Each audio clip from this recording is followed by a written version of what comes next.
Salut Gilles, très Bonjour Stéphane. content de te retrouver pour la deuxième fois d'ailleurs. Tu étais Déjà. intervenu il y a quelques mois, peut-être même une grosse année, sur ton framework d'orchestration open source que Mhm. tu as développé, un Infinitic. On avait fait une émission là-dessus et j'avais été impressionné par la qualité technique de ce que tu avais mis en œuvre sur ces environnements EDA, hein, en fait. Je Absolument. remettrai le lien à la fin de l'épisode pour que les gens puissent aller le consulter. Mais aujourd'hui, on change de sujet complètement. On va parler de TinyStaff. Alors, TinyStaff, c'est une solution que tu es en train de déployer, de développer, qui s'appuie sur OpenClaw. OpenClaw, le phénomène incontournable de fin d'année 2025, début 2026. Et on va voir ce que c'est un peu plus en détail. Tu as pris OpenClaw, tu l'as packagé, tu l'as enrubanné de bonnes choses, de sécurité et de facilité pour le mettre à la disposition de gens, je dirais, qui ne sont pas techniques forcément. On Oui, va c'est le ça. voir. On va le voir. Ouais. Donc, welcome, Gilles. Merci Euh, Stéphane. alors, on parlait d'OpenClaw. Alors, OpenClaw, c'est un agent, est-ce qu'on peut le qualifier d'autonome? Ça a été développé par un gars qui n'en est pas à sa première mission, hein. C'est un. Oui, oui. Alors, j'ai oublié son nom, c'est Peter. Ça m'échappe. Mais Je l'ai pas en tête non plus. il a développé de nombreux projets déjà. Il n'en est pas à son premier coup d'essai. Il a développé ce projet OpenClaw. Et ici, un super graphe qui montre la popularité du projet comparé à Facebook, enfin React, un framework de développement, et puis à Linux que tout le monde connaît. Donc en rouge, OpenClaw qui est passé de 0 à 200 000 stars en l'espace de quelques semaines, versus Linux qu'on connaît tous, qui depuis voilà, des dizaines d'années est installé dans les entreprises. Le phénomène du moment, OpenClaw. Alors toi, tu le définirais comment, OpenClaw? C'est quoi ce truc? Oui, alors effectivement, ce graphe est absolument incroyable parce que ça rappelle un petit peu, c'est amusant parce que ça fait un petit peu un lien avec un sujet qui est dans l'air depuis quelques temps, qui est ce qu'on appelle la singularité. Tu sais. C'est ce moment où les évolutions sont tellement rapides, elles sont plus exponentielles, c'est presque un mur dans lequel on voit des évolutions avec une rapidité folle. Et cette croissance de la popularité de ce projet open source, parce qu'OpenClaw est un projet open source, rappelle un peu en miroir, en image, cette notion de singularité, effectivement. Ouais, c'est Donc, incroyable. OpenClaw, c'est donc un projet open source qui propose de installer sur des machines un système agentique. Donc, en gros, aujourd'hui, la majorité des gens l'installent sur un Mac, ça peut être installé sur un PC, ou, comme dans le cadre de TinyStaff, installé sur un VPS, c'est-à-dire un serveur dédié en ligne. Et en fait, ça offre un environnement d'exécution au LLM, typiquement, c'est-à-dire aux agents IA tels qu'on les connaît tous aujourd'hui. Et ce faisant, en fait, ça offre la possibilité aux agents LLM véritablement de prendre la main sur la machine et de faire ce qu'ils veulent. Et donc, on le voit, et ça entraîne à la fois une explosion des capacités, des capabilities, comme on dit en anglais, la capacité de faire, et une explosion éventuellement aussi des risques correspondants, parce qu'ils peuvent faire des choses incroyables et ils peuvent aussi faire n'importe quoi. Ouais, c'est ça. D'ailleurs, il y a eu des réactions assez virulentes, hein, sur le fait des recommandations de ne pas installer ça sur son ordinateur parce que c'était Oui, la porte ouverte à des gros dérapages. Et oui puisque le j'ai système, moi-même bah, pardon, excuse-moi, j'avais moi-même fait un article à ce sujet pour introduire OpenClaw. Donc, j'avais fait un article dithyrambique et ma conclusion, c'était ne l'installez pas. ouais, voilà, parce que ça a les clés de la maison, ça fait tout. Voilà. Ça accède à tout et ça a tout pouvoir de construire des belles choses, mais aussi de les détruire. Voilà, c'est comme si vous voulez installer OpenClaw sur sa machine, ça revient à peu près à donner les clés de chez vous à quelqu'un que vous venez de rencontrer dans la rue, quoi. D'accord. Et donc, vous ne savez pas très bien ce qu'il est capable de faire. D'accord. Donc, il n'empêche que des croissances de ce type, des popularités de ce type ne se font pas par hasard. On peut dire ce qu'on veut sur le projet, qu'il n'est pas sécurisé, il a des soucis, peut-être, sans doute même. Mais on n'observe pas ce genre de tendance et ce genre de phénomène par hasard. Ça répond.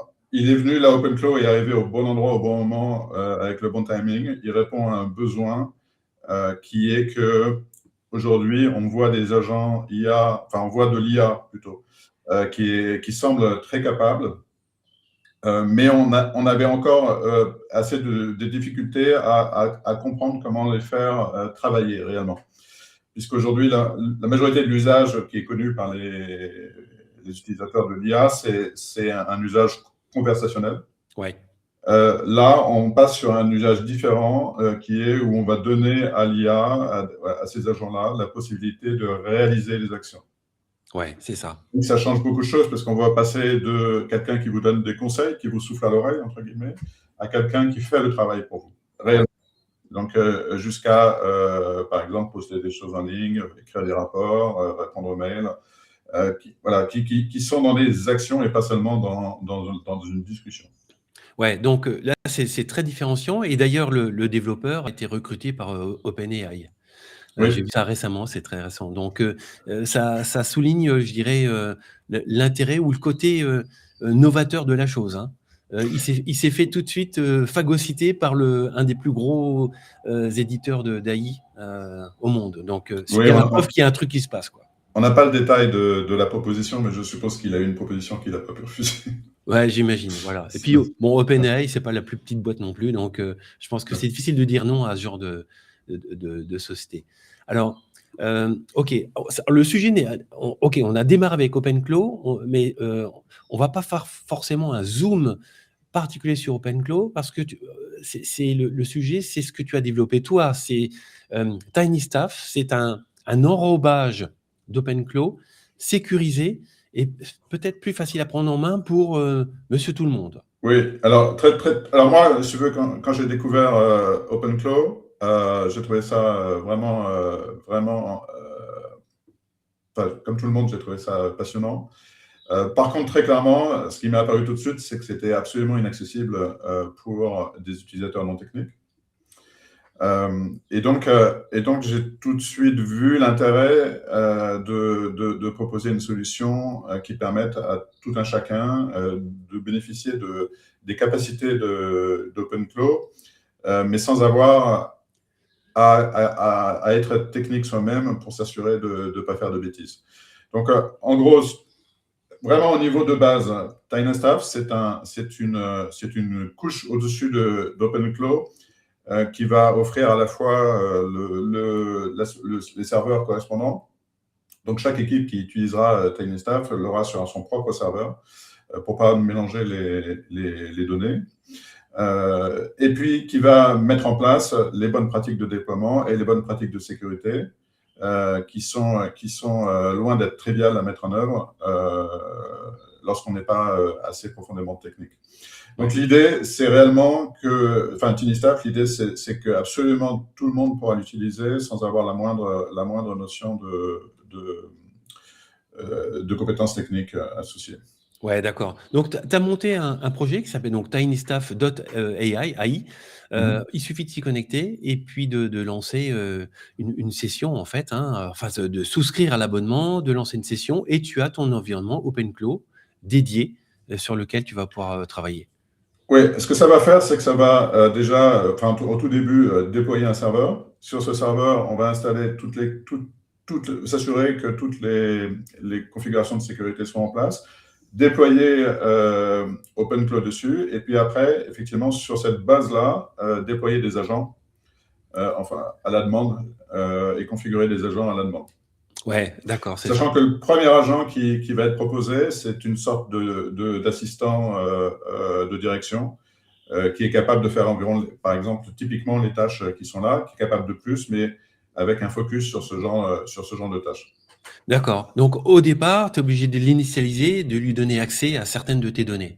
Donc, c'est là aussi où tu apportes ce côté sécurité, hein. Alors, c'est pas tant que tu es obligé, c'est que si tu veux que cet agent soit efficace pour toi, eh bien, tu dois lui dire qui tu es, ce que tu fais, ce que tu cherches, quels sont tes objectifs, etc. Et effectivement, et après, il y a une notion de partage de fichiers. Si tu veux travailler, il faut vraiment voir un agent TinyStaff comme au début, ça sera une sorte de stagiaire à qui il faut indiquer ben, ma société, elle fait ci, elle fait ça, elle travaille dans tel domaine, etc. Voilà nos objectifs. Il faut lui donner du contexte. Tu sais que pour les agents IA, le contexte est roi. Donc le contexte, c'est en fait une forme de mémoire des agents. Donc il faut lui donner un certain nombre de contextes pour l'aider à être efficace. Voilà. Par exemple, si tu demandes à ton assistant de gérer les emails, bah, il faut lui donner des instructions sur typiquement ce que tu attends de l'agent. Parce que si tu as un assistant que tu veux utiliser pour te faciliter la gestion de mails, tu lui dis pas juste gère-moi mes mails. Non. Tu lui dis je veux que les créneaux de rendez-vous soient sur cette telle plage horaire, je veux donner à ce type de personne et pas à ce type de personne. Si c'est directement mon board, par exemple, tu ne discutes pas, tu lui offres un rendez-vous. Enfin, tu lui donnes un certain nombre d'instructions qui lui permettent de faire ça correctement à ta place. D'accord, donc tu instruis ton assistant au fur et à mesure, donc il garde ça en mémoire, en fait. Ça, c'est aussi une grande nouveauté. Enfin, nouveauté, non. On l'avait déjà dans les sessions ChatGPT qui permet de, en fait, qui permet de garder en fait la trace de toutes les conversations. Mais là, c'est par défaut. Non, néanmoins, il y a dans le projet OpenClaw à la base, il y a effectivement une configuration de la mémoire et des actions qui est assez spécifique. Qui va au-delà de ce que font les agents conversationnels aujourd'hui, type ChatGPT, et qui permet aux agents de garder une mémoire plus focalisée, plus directement utilisable pour atteindre les objectifs, je dirais, des utilisateurs. Ouais. Et ça, c'est un élément essentiel, puisque en gros, ce que OpenClaw a ajouté, c'est le côté il y a le côté mémoire, il y a le côté action, parce qu'en fait, à la différence des agents conversationnels, un agent de type TinyStaff va se réveiller régulièrement et se demander de lui-même comment il peut être utile pour les objectifs que tu lui as donnés.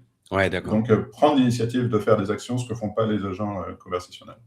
OK. Et enfin, il y a le côté open source qui fait que open source est puis installé sur une machine dédiée qui fait qu'il a la possibilité véritablement de déployer ses capacités par exemple, s'il a besoin d'accéder à un service, ou à un type d'application, on peut le configurer pour qu'il puisse y accéder et faire ce qu'il a à faire. Ouais, d'accord. Moi, récemment, par exemple, je lui ai transmis un accès à mon assistant. Je lui ai donné... mon comptable m'avait relancé, donc j'ai dit à mon assistant, regarde tous mes mails de 2025, récupère toutes les factures que tu peux, et fais-moi un rapprochement avec cet export de ma comptabilité, par exemple. Ouais, d'accord. Voilà. Ouais, il a fait ça en, je crois, une vingtaine de minutes.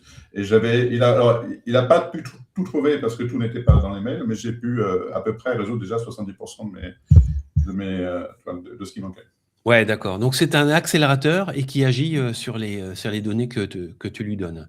Alors, c'est intéressant parce que justement, ça fait le pont avec cette étude qui est sortie récemment de Anthropic, qui donnait en fait la capacité théorique d'action des LLM par métier. Et donc, là, tu disais que tu avais formulé ta première version de TinyStaff prête pour l'entreprise, mais le côté administratif, assistant personnel. Et on le voit bien ici, hein, la pointe donc à l'ouest gauche, Office et Admin, la capacité théorique des LLM de répondre et de résoudre ou d'être en capacité d'agir, elle est assez grande, elle est quasiment à 100%. Les autres métiers, business finance, computer and mathématiques, architecture, engineering, on voit bien que la crête arrive à son sommet presque à 100%. Et évidemment, il y a d'autres métiers, on le comprend tout de suite. Hein, le métier du transport, là, je dirais, le LLM n'a pas d'action immédiate ou de bénéfice sur cette partie-là. Hein. Et tous les métiers, évidemment, manuels, hein, d'installation et de repair, installation and repair, par exemple, ici, ne sont pas impactés de la même façon. Et c'est complètement le reflet de ce que tu as mis en œuvre. Hein. Oui, ils seront impactés. Même ceux-là seront impactés, mais dans tous les aspects de back-office. Ouais, c'est ça. Mais ils ne seront pas impactés sur le cœur de leur activité. Il y aura peut-être d'autres sujets sur les robots, mais en tout cas, ce ne sera pas les technologies type LLM directement qui vont se déployer. Voilà, mais c'est quand même la preuve qu'il y a un mouvement de fond, et c'est-à-dire que on n'est pas seulement augmenté. C'est-à-dire que ce qu'on faisait tout seul à l'époque, on va passer moins de temps à le faire, et on va pouvoir en faire plus encore, et peut-être faire le boulot de 2 ou 3 personnes. Derrière ça, se poser la question, est-ce qu'il y aura du boulot pour tout le monde, ou est-ce que ça va simplement changer la donne d'aujourd'hui, et nous augmenter en productivité? Ça, on ne sait pas trop. Hein, c'est un peu le flou pour tout le monde, j'ai l'impression. Non, oui, c'est un débat en ce moment énorme. Moi, ce que je peux illustrer juste ma propre expérience. Quand j'ai téléchargé OpenClaw et que j'ai commencé à utiliser la première fois, j'ai très vite ressenti la nécessité déjà de spécialiser un petit peu son usage. Et j'ai fait plusieurs agents, un spécialisé par exemple sur le développement technique et un autre spécialisé sur le marketing, de façon à ne pas mélanger les conversations. Et c'est comme ça que j'ai senti émerger chez moi le besoin, si tu veux, ou l'envie plutôt, à la fois le besoin et l'envie d'avoir des agents spécialisés dans des rôles spécifiques. D'accord. Et ça, je pense, c'est vraiment quand on utilise l'IA de manière intensive, on s'aperçoit que l'idée d'une IA qui va tout faire n'a pas beaucoup de sens, en tout cas n'est pas efficace. C'est pas comme ça qu'on obtient les meilleurs résultats. On obtient les meilleurs résultats en ayant des IA spécialisées qui ont accès à la fois à du contexte spécialisé et des outils spécialisés. D'accord. Ça a émergé très vite dans mon utilisation d'OpenClaw, et ça a impacté, je dirais, la vision que j'ai pour TinyStaff. Ensuite, j'ai senti aussi que moi, en tant que solopreneur, pour l'instant, par exemple, tu vois, ça allait m'augmenter, comme tu disais. Je ne sais pas si en français on le dit, mais multiplier ma capacité de délivrer. Et par exemple, si j'ai un agent qui fait du marketing, si j'ai un agent qui fait du dev, si j'ai un agent qui fait de la gestion administrative, etc., de toute façon, j'aurais pas eu la capacité de recruter des personnes comme ça. Donc, pour un solopreneur, typiquement, on va multiplier les capacités sans impact réellement sur l'emploi. Ensuite, pour des équipes qui vont mettre en œuvre ce genre d'agent, je pense que ce qu'on va voir émerger, c'est effectivement vraiment la capacité de faire plus. C'est-à-dire que alors, Datanosco, c'est quelque chose qui tourne autour du milieu technique. Tu es bien au courant de l'impact incroyable qu'a déjà eu l'IA dans le monde technique, avec les développeurs qui s'aperçoivent qu'ils peuvent faire beaucoup plus assistés par l'IA. Et je pense que cet aspect-là va aussi arriver sur d'autres métiers, typiquement le marketing, par exemple. Quelqu'un qui est responsable du marketing peut multiplier sa force de travail et faire beaucoup plus. Ouais, est-ce que ça va réduire? Est-ce qu'au final, il y a toujours cette tension entre est-ce que ça va réduire le travail disponible ou pas, versus est-ce que ça va plutôt augmenter et apporter à foison des services à des prix plus petits et multiplier les opportunités parce qu'il y aura des multiplications de business. Ouais. C'est quelque chose qui est toujours en discussion et personne ne sait vraiment où ça va. Ouais. Alors, il y a un article de Forbes que j'avais trouvé intéressant qui reprend l'analyse d'Anthropic. Bon, je vous mets les liens ici, c'est pas l'objet d'en parler tout de suite, mais ça peut être un début de réponse à ces questions-là. Voilà, Forbes se pose la question de où on va. Alors, je pense que personne n'a la réponse aujourd'hui. C'est ça qui est génial dans nos métiers, c'est qu'on découvre tout un tas de trucs. Là, c'est peut-être l'an zéro d'une nouvelle ère, hein. Et on va le voir, hein, avec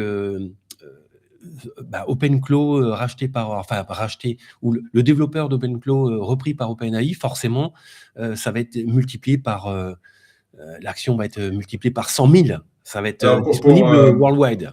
donc, juste pour le dire, parce que tu évoques un petit peu, au moment où le créateur d'OpenClaw a annoncé qu'il rejoignait OpenAI a annoncé dans le même temps qu'ils allaient mettre une fondation derrière OpenClaw pour qu'il reste un projet open source.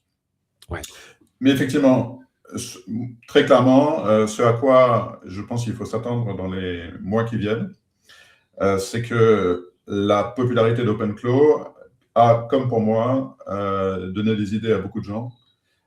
Et je pense que l'on va voir la multiplication d'offres d'agentic AI probablement sur des verticales qui vont utiliser OpenClaw un peu comme un OS, comme un operating system, pour faire des agents spécialisés dans des verticales données. Ouais, d'accord. Bah, ça paraît logique. Et ça, c'est moi-même, je le ressens pour TinyStaff, par exemple. Comme je le disais, le premier exemple le plus évident, c'est la partie administrative. Mais après, il y a ce que je sais faire. Moi, par exemple, je vais pouvoir sortir un agent spécialisé en tech, par exemple. Après, avec des spécialisations éventuellement en front-end, back-end, etc., parce que c'est ce que je sais faire. Je peux aussi probablement faire des agents spécialisés en marketing, en tout cas du marketing type startup. Mais je ne saurais probablement pas faire des agents spécialisés sur d'autres choses plus sophistiquées. Par exemple, je ne sais pas moi, du trading, des choses comme ça. Ouais. Et donc il faut s'attendre très probablement à avoir des agences. Moi, ce que je m'attends à voir arriver, c'est des agences qui vont se spécialiser dans la création de verticales associées à ça. Et je vais essayer, de mon côté, moi, de positionner TinyStaff pour fournir une infrastructure à ces agences pour qu'ils puissent personnaliser, sur des cas particuliers que moi, je ne connais pas, leur propre agent. Oui, mais bon, la remarque que tu fais est très, très logique, hein, et on retombe après dans un business assez traditionnel où les experts métiers vont apporter leurs connaissances et customiser les OpenClaw pour le rendre, comment dire ça, intelligent, entre guillemets, sur une chaîne de valeur de métier, d'un métier Absolument. particulier. Ouais, on est d'accord. Alors, on a prévu une petite démo. Je ne sais pas si tu es prêt de ton côté. Est-ce qu'on switch sur la partie démo On peut et montrer montrer un peu à quoi ça ressemble. Alors, plus qu'une démo, par exemple, c'est comment moi je peux utiliser un assistant OpenClaw. Allez, go. Dans le cas donc là, c'est avec une interface de type Telegram, en l'occurrence. C'est ça. L'idée, c'est que si on est sur une équipe, ça peut.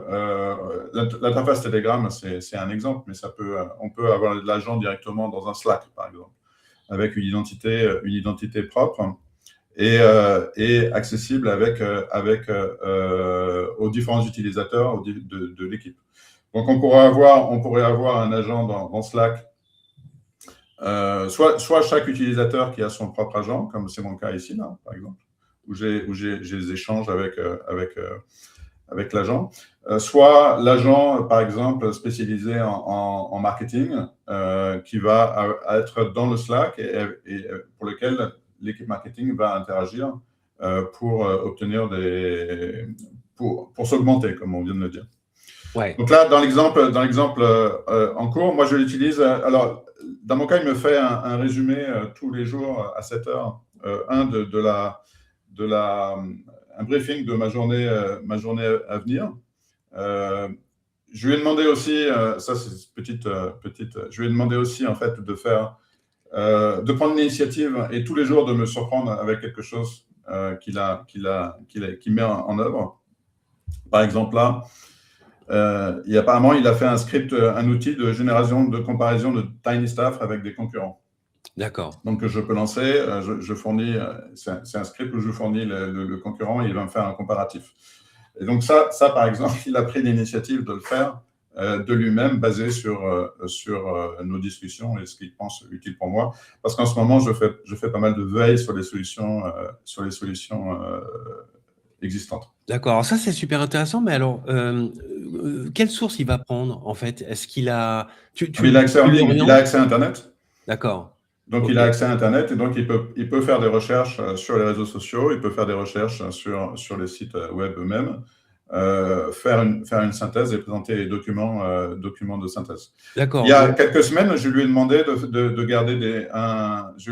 garder un document sur la compétition, par exemple. Et donc, en fait, tous les jours, il va faire une recherche sur les offres compétitives, regarder les différenciateurs et maintenir ce document. Ouais, d'accord. Il va le faire de lui-même. C'est ça qui est fort, c'est qu'à un moment donné, tu lui donnes quelques instructions et en fait, il va te répéter cette tâche-là Voilà. ad aeternam, et à un moment donné, voilà, il t'alimente constamment tous les jours sur ces trouvailles. Il m'alimente tous les jours. Quand j'avais commencé à faire,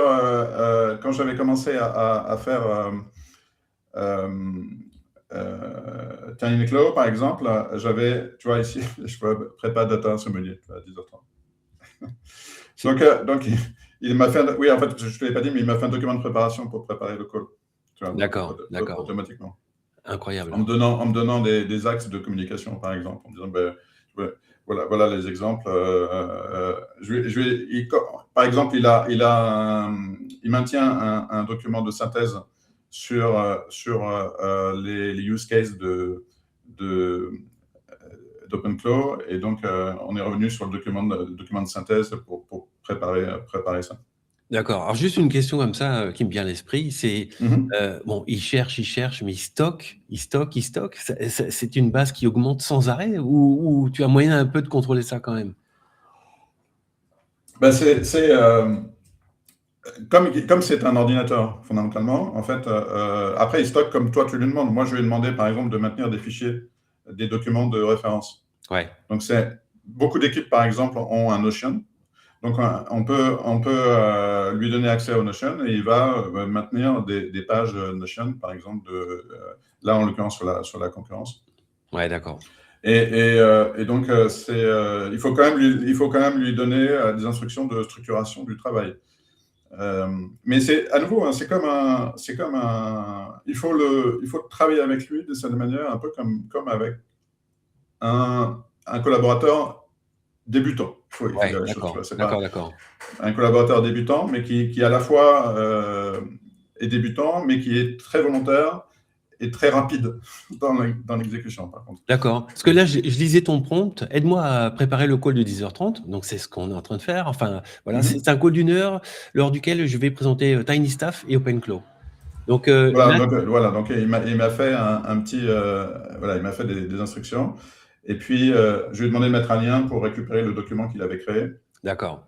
Voilà. Et donc après, j'ai récupéré le document, je l'ai lu. Ok. Bon, il n'avait pas pensé à tout, mais c'est pas grave. Et je lui ai demandé, qu'est-ce que je lui ai demandé d'autre? Tu vois, attends toujours un document sur les use case. Voilà, hop, il m'a redonné le lien. D'accord. Bon, ça a l'air d'être donc effectivement un assistant assez avancé et facile d'utilisation au travers d'une interface Telegram. Mais je sais qu'il n'y a pas que Telegram, hein, il y a d'autres systèmes qui sont ouverts. Hein. Oui, donc tu as un axe enfin, il y a énormément de channels qui sont possibles, et en particulier, moi, ceux qui m'intéressent, c'est ceux qui sont les plus utilisés, on va dire, dans le cadre français pour l'instant, à savoir typiquement Teams, de Microsoft, ou Slack. Donc, l'échange sur mobile, c'est intéressant parce que ça permet d'avoir une relation one-to-one. Quand je me déplace, je peux continuer à travailler. Ouais. Mais je trouve très intéressant aussi de le mettre comme des users dans un Slack, parce que là, pour le coup, d'abord, c'est là où on travaille, mais surtout, plusieurs personnes peuvent accéder à l'agent et lui demander des choses. D'accord. Alors là, les résultats, donc, il te crée des fichiers, donc c'est du Markdown, hein, .md, c'est ça et Mhm. donc, il te les stocke sur ta plateforme et après c'est à toi d'aller consulter ces documents et de Alors, continuer la conversation. lui, comme il a son environnement sécurisé, il les stocke sur sa machine. Mais moi, une de mes boulots dans TinyStaff, c'est de mettre en œuvre un lien entre la machine et l'environnement des utilisateurs Ouais, pour que l'échange de fichiers se fasse naturellement. Par exemple, je lui ai donné un accès au Drive.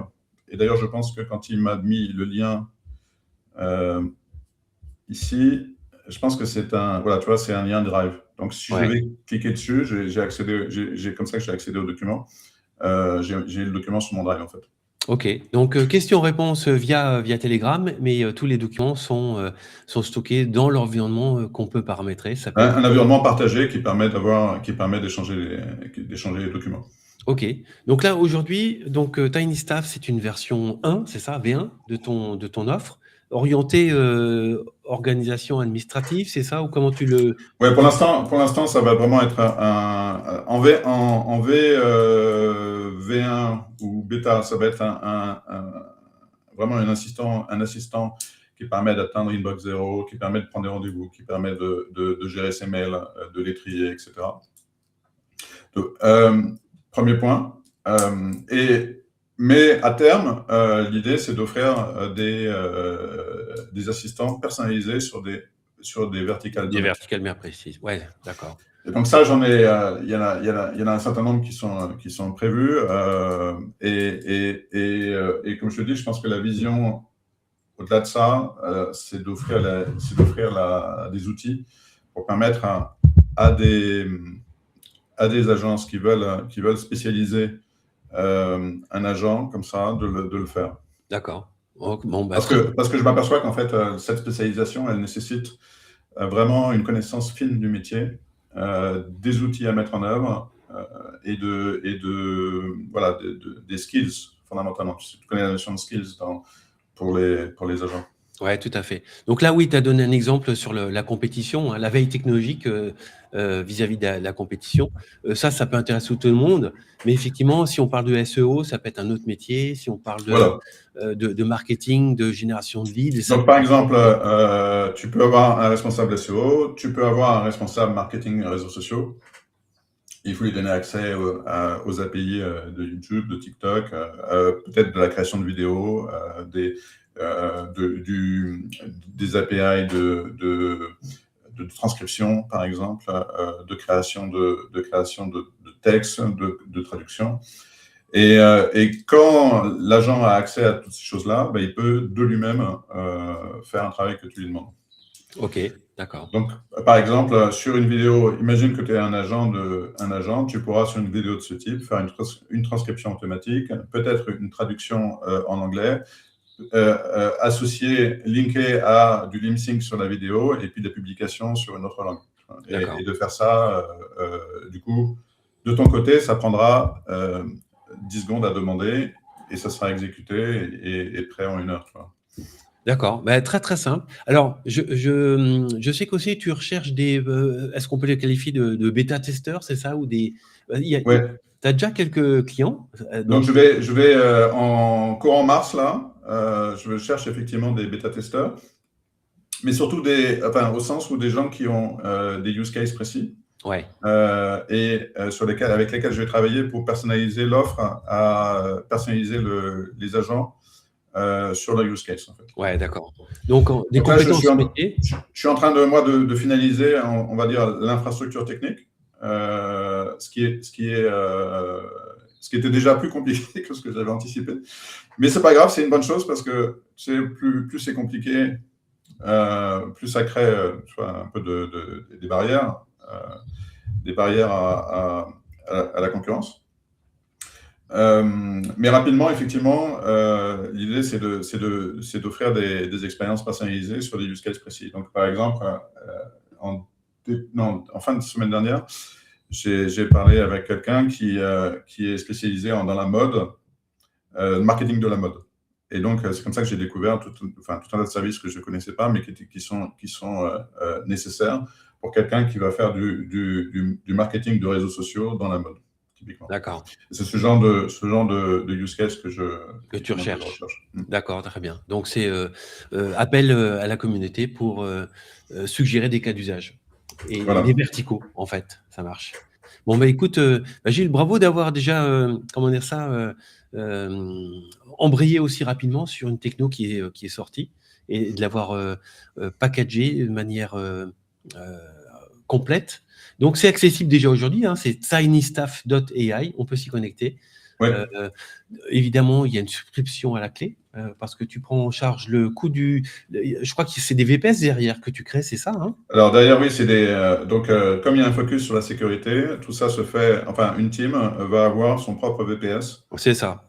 Voilà. Et même derrière ça, à l'intérieur du VPS, en fait, chaque agent va être isolé dans des sandbox pour éviter Enfin, donc il y a tout un cadre de sécurité qui est intégré par défaut dans l'offre, effectivement. D'accord. Et on peut choisir d'installer son serveur en Europe auprès d'un fournisseur européen ou aux États-Unis.